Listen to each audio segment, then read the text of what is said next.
I'm willing to bet there are quite a few HR managers with slightly sweaty palms, because as of the 1st of January, I think it actually might have been the 31st of December, a new Emiratisation target came into force. And now UAE private sector firms with 50 or more staff must ensure that Emiratis hold at least 8% of skilled roles. And smaller firms in certain targeted sectors also need to be hiring Emirati nationals. There are deadlines there as well. And on top of that, as of January the 1st, employers must pay Emirati staff a minimum monthly salary of 6,000 dirhams. That was literally just announced in the last couple of days. Let's find out about the impact that this is having on the workforce and, on the employment market more widely now. I'm joined to that end by John Fitzpatrick. He is the Managing Director of Emiratalent. He has done me the huge honour of spending his Friday morning, only the second day of 2026, in the studio with me. So morning, John. How are you doing? Good morning, Georgia. Thanks very much for inviting me back onto the show. Nice to see you. Happy New Year, by the way. Happy New Year. Exactly. Okay, so let's just, first of all, put on the table exactly what the Emiratisation target for private sector firms is by, the 1st of January 2026. Right. Okay. Well, the deadline, we have two kind of check-ins, biannual check-ins, and obviously one is June the 30th of 2025, and the second one being 31st of December 2025, which you rightly mentioned. And this year, for December 2025, companies need to have hired 8% of their headcount to be Emirati in order to align with the mandate. And it's been a very, very interesting time. Really? Okay, now these are not the free zone companies. These are onshore companies, aren't they? Yes, that's right. This applies to mainland private sector companies. Okay, so those are I know that's the companies that have 50 employees or more. They have to hit this 8% target. But what about if you're an SME? Because I know new rules came into force in 2025 for them as well. Yes, the SMEs, in terms of their inclusion in this, was started 2024, that in 2024 they had to hire one Emirati by the end of that year, 31st December 2024. And then they also had to hire a second Emirati by the end of 2025, 31st of December. So their headcount at the moment should be 2 Emiratis for companies with 20 to 49 employees, which is, of course, quite a lot if you're only a company of 20 or 21 employees, 10% of your staff. And then for this year, it's not been announced what their inclusion or exclusion will be. I liked how you sort of gently alluded to how it has been an interesting time for recruitment experts trying to bring more Emiratis into the private workforce. I mean, I have to admit, I know we'd spoken in the past on this, we do it every 6 months pretty much. And every 6 months you say it's getting harder. How hard was it this time?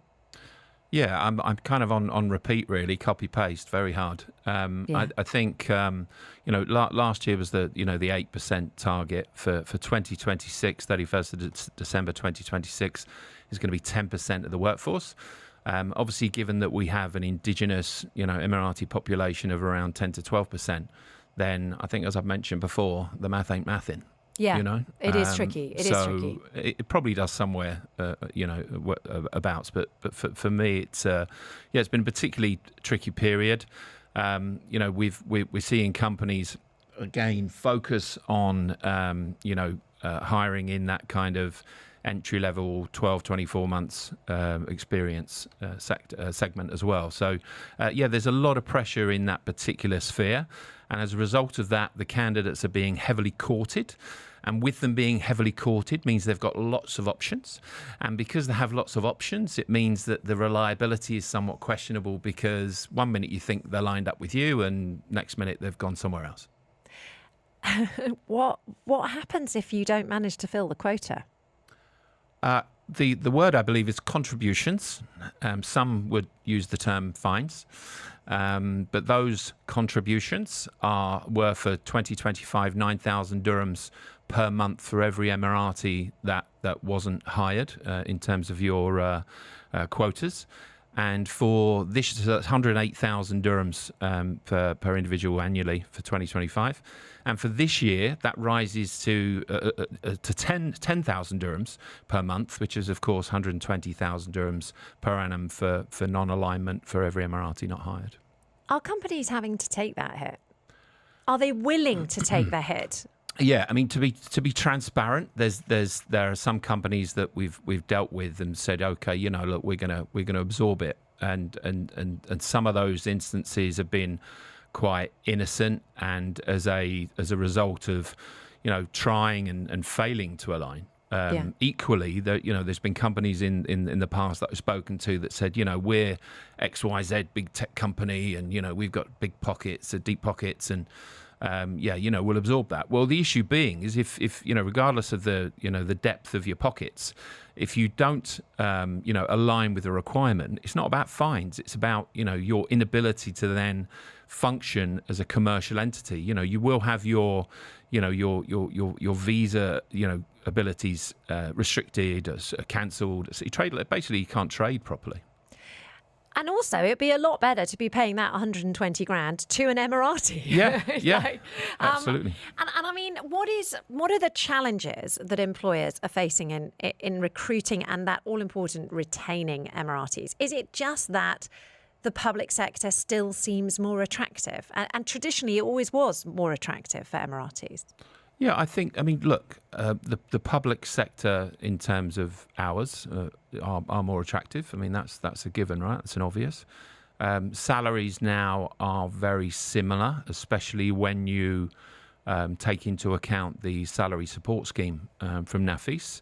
But that only lasts for 60 months. So there's another big question, powder cake after that. What happens? Who's going to pay the other? Allowance 5,000 to 7,000 that these guys and girls have been receiving. Can I just drill down on that? So is that 60 months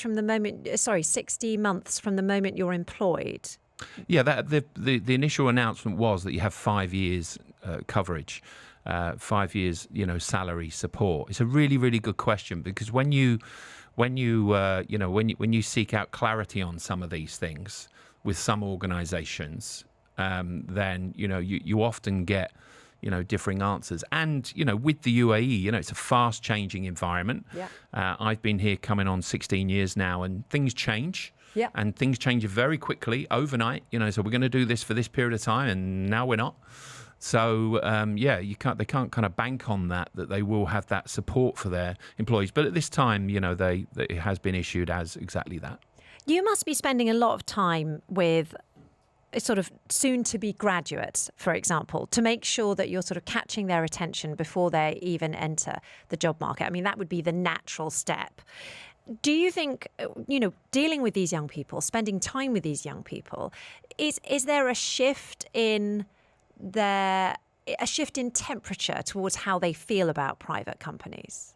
Yeah, I think so. I don't, from what I recall, in the last, certainly 5-10 years, direct memory, there's never been kind of a negative kind of view on the private sector. The real kind of conundrum was about the fact that the government sector's paid more money. Yeah. Crudely, right? Yeah. So, well, I mean, you enough. Go where the money is. Yeah, I go where the money is. Yeah. Absolutely. So, it wasn't so much about them having a natural issue with joining the private sector. It was about the remuneration, and of course now that's been supported by the aforementioned salary support scheme. Then that's no issue too. I mean, I guess the biggest things in the market in terms of flexible working, work from home, all that kind of stuff. And that's just a challenge for all companies now. That expectation and wanting to have reduced hours on Friday or Friday off. And, we've got, this is the other thing, we have graduates, speaking about graduates, we have graduates come to us who, have just finished off and done their studies and said, okay, great. Well, I'm looking for a job. Good. Okay. What are we after? I'm looking for a work from home position, a remote position. And for me personally, it always makes me think, well, look, you're a graduate. You need to interface with. Workforce. Yeah, absolutely. So there's a lot of that, which is a bit frustrating. And then the other thing is is salary expectations and so on. Even for graduates, it's a real issue because we have some of these companies go into the the universities, and the much larger kind of multinational companies go in and say, look, we pay X, Y, Z, and so all of a sudden these guys have got potentially a bit of an artificial benchmark. So when those super well-known household MNCs come and select 10 out of 50 potential interested candidates, then those other 40 think, okay, well, I didn't get a job with XYZ big MNC, but I do know that money should be X. And those guys are paying premium, remember? Yeah. And vast majority, 70, 80, 90% of the market is much, much less than that. It's so interesting that we've also heard about this new sort of kick up in the minimum wage requirement for Emiratis. 6,000 dirhams now. Is that a big change? Is that a twist? Yeah, we touched on this, very quickly off air, didn't we? And initially it was 4K as a minimum salary. Then I think in the early part of last year, 2025, or later part of 2024. We'll all do that for the next few days. Don't you worry. They brought that to 5K, 5,000 dirhams, and then this most recent announcement, which was announced firstly on Mori's Smart App on the on the 27th of December, has now brought it to 6K. Big news and not big news. I mean, I think one of the other interesting things, if I say, a lot of the media was saying, great, minimum salaries for private sector, and then they read on, and the poor expats thought, oh, only applies to Emiratis. So it was a bit of a hook to clickbait, right? Is what they call it. Yeah. So this 6K again, it may apply to part-time people here in Abu Dhabi, Dubai, but certainly that 6K mainly, is went a long time ago, in terms of being a salary. Even part-time within Dubai and Abu Dhabi now is minimum kind of 8K, 7K, maybe a few. But, part-time is 8K. Full-time, you can't really shake a stick at anything less than kind of 10 to 12K. So it's kind of moot point. A bit irrelevant, to be honest. Moot point. Yeah. Always great to get your analysis. John, thank you so much, as ever, for joining us in the studio. I'm sure I'll see you in 6 months' time when we can have a similar conversation. Yeah, looking forward to it. We're looking forward to it. John Fitzpatrick the Managing Director of Emiratalent. If you work in recruitment, I'd love to hear from you. 4001, or you can WhatsApp me 04871 5500. How have you found the process of recruiting nationals? I'd love to hear from you. Get in touch.